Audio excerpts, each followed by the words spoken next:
My PhD advisor at Union Seminary was Roger Shin, an active UCC member.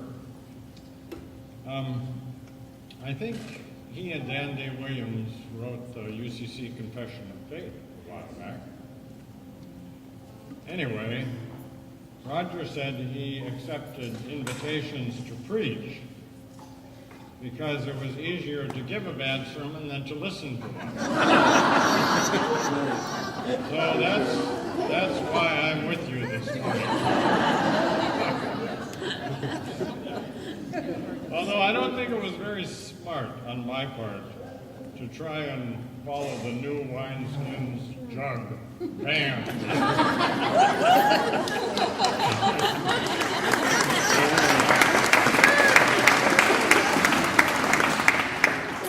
Anyway, I really don't come as your preacher this morning. I'm here as a witness. A witness is one who believes that she or he has information so important she can't keep silent. Now, witnesses testify, be it in a revival tent, a worship gathering like this one, or in court.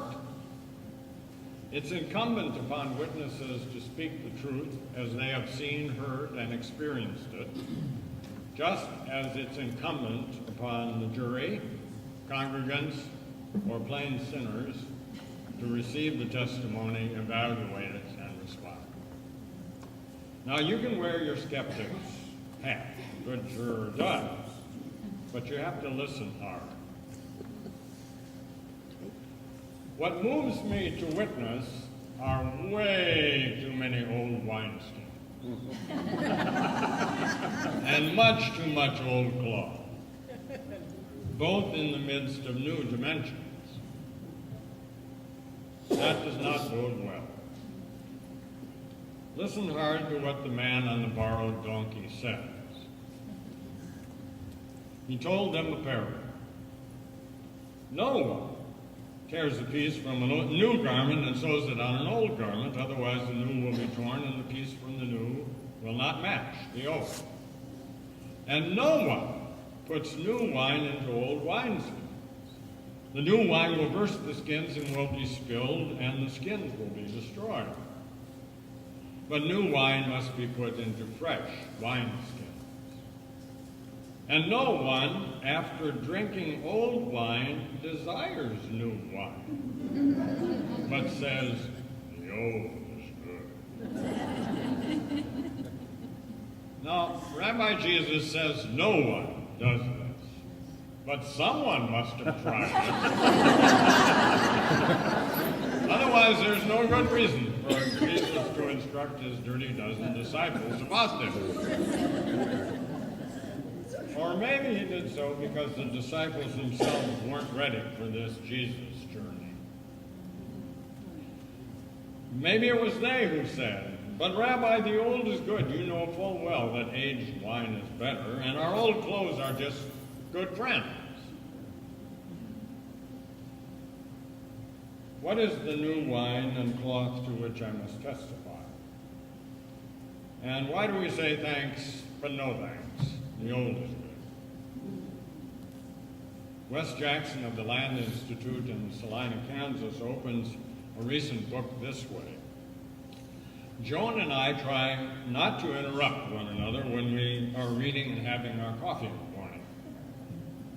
We're usually successful, unless an arresting bit of information or ideas presents itself.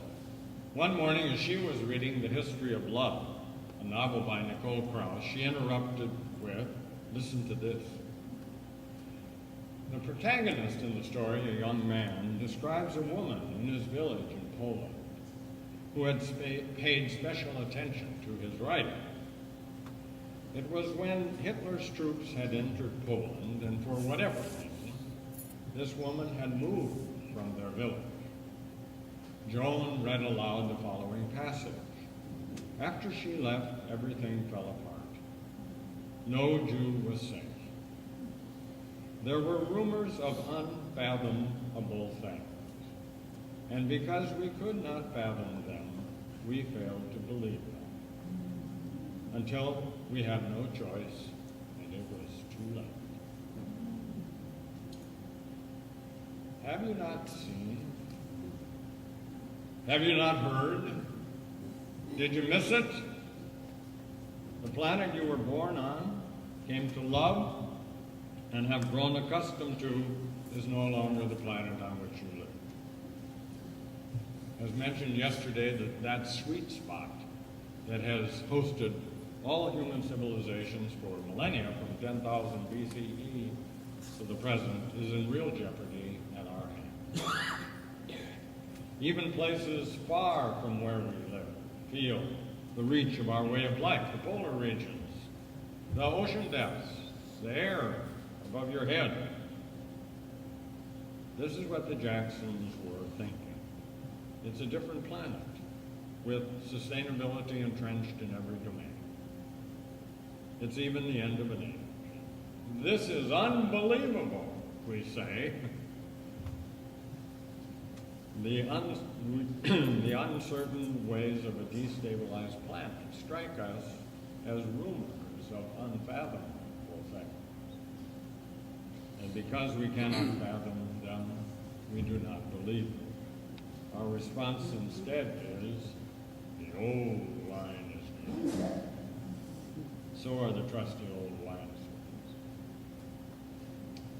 We didn't expect the new wine of a new geological age. Who thought that the third rock from the sun could not be counted on in the ways we always have? Who thought planet home could not be relied upon for steady seasons of seed time and harvest, for glacial waters feeding great rivers, for sea levels trustworthy enough to host most of the great cities and much of the human population, for adaptation time sufficient to let flora and fauna adjust to new insect predators and diseases, or drought, deluge, or for governments capable of marshaling sufficient resources to handle disasters of greater number and intensity, or for governments capable enough to allay the kind of conflicts that arise when desperate people are rendered homeless and helpless en masse, for rainfall, snowpack, and enough resources to assure that future generations will survive and thrive on their diminished planet, and for ocean biochemistry stable enough to host the underwater rainforests that they have known for eons. How then do people of faith hymn the tough new earth differently? How do we truly sing, as we soon will, in the midst of new dimensions, on a changing earth? How do we write and sing a new song for a strange land, even if it be our own, and of our own doing? It is so much easier to do what Jesus feared we would, namely do everything we can to put this new wine in the old wineskin. And so do we try to solve our problems with the same frame of mind and the same way of life that produced them. We work furiously to get back on track the same fossil fuel economy that brings us more climate change. Now, none of us should be surprised at this. Elizabeth Colbert, in The Sixth Extinction and Unnatural History, tells the story of Thomas Kuhn. Thomas Kuhn was the historian of science who gave us the term paradigm shift. In his seminal work many years ago, The Structure of Scientific Revolutions, Kuhn came across a 1949 study of Harvard psychologists entitled On the Perception of Incongruity, a Paradigm. The study was about the way in which people process disruptive information. The Harvard psychologist asked students to identify playing cards as those cards flipped by.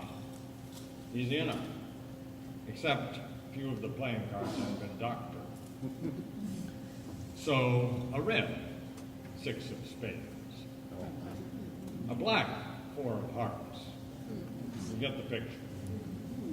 The students struggled to make sense of what they were seeing. Some, when seeing the red spade, thought maybe it was actually purple, or maybe rusty black. Others said it looked like the symbols were reversed or something. Some said, I can't make out the suit. I'm not even sure anymore what a spade looks like. So Kuhn looked at challenges to scientific theories in light of this deep-seated impulse to force the anomalies into familiar frameworks.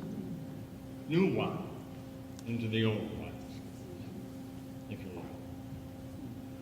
Finally, despite the novel experiences that didn't fit, and amid the mounting crises, someone had the nerve to call a spade a spade. A red spade.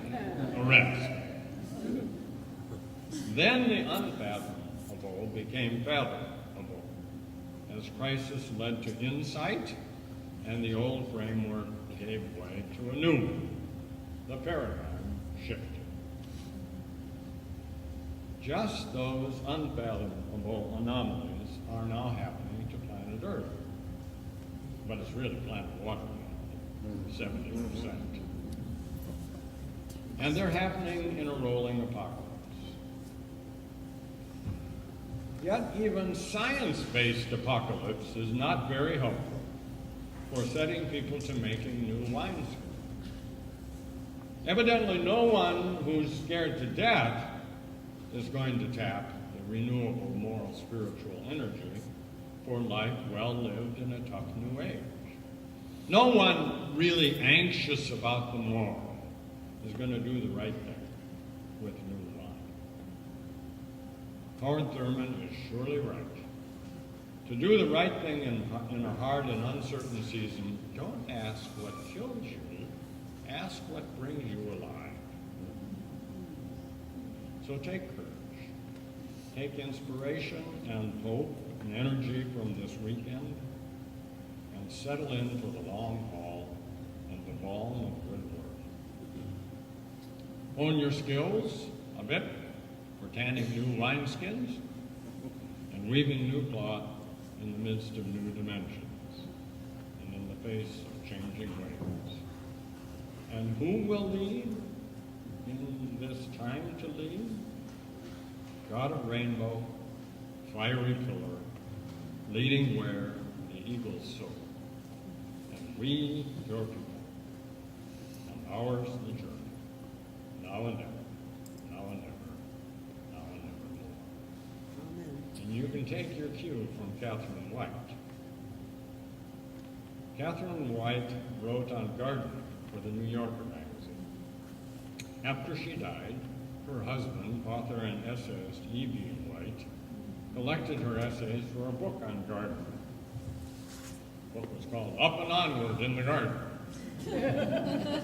He wrote an introduction, the end of which is his picture of Catherine in the fall, planting the spring garden she knew she would not see. Here is his account.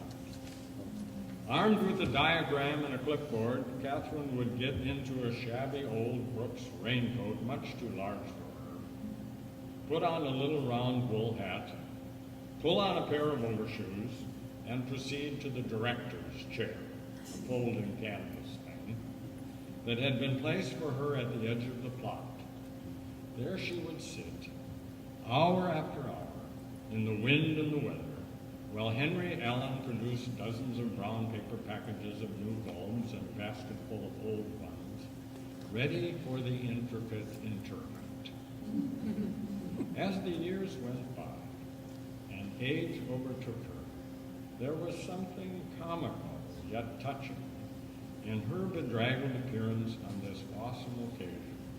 A small, hunched-over figure, her studied absorption in the implausible notion that there could yet be another spring, oblivious to the ending of her own days, which she knew perfectly well were at hand, sitting there with her detailed chart under those dark skies in the dying October, calmly plotting resurrection. There you have your vocation, plain and clear. To put on your boots, pick up your clipboard, join the man on the borrowed donkey, take along some new wineskins, and calmly plot